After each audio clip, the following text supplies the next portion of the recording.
था संडे, लेकिन मेरे लिए तो मंडे जैसा ही था क्योंकि आज भी मेरे हस्बैंड को जाना था ऑफ़िस और मुझे अकेले ही पूरा दिन मैनेज करना था इतने सारे कामों के साथ।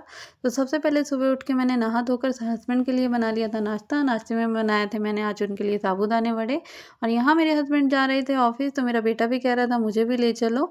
फिर थोड़ी देर बाद वो फ़ीड करके सो गया था, तो मैं भी आ गई थी अपने घर के काम निपटाने। सबसे पहले लगा ली थी मैंने वॉशिंग मशीन कपड़े धोने के लिए।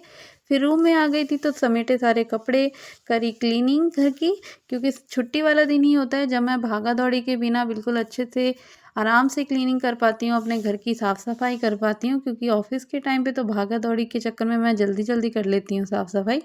फिर साफ-सफाई करने के बाद तब तक मेरा बेटा भी उठ चुका था, तो मैंने उसे नहला-धुला कर किया तैयार। फिर मैं आ गई थी किचन में उसके लिए नाश्ता बनाने, तो नाश्ते में मैंने आज उसे दिया था पोहा। फिर दिन में हो रहा था ये बहुत ज़्यादा इरिटेट, तो मैं आ गई थी उसे लेके ऊपर कपड़े डालने, क्योंकि कपड़े भी धुल चुके थे। फिर उसके बाद दिन में आज मैंने उसके लिए बनाई थी बीटरूट और गाजर की प्योरी। तब तक शाम को आ गए थे उसके पापा, हमने किया उसे तैयार।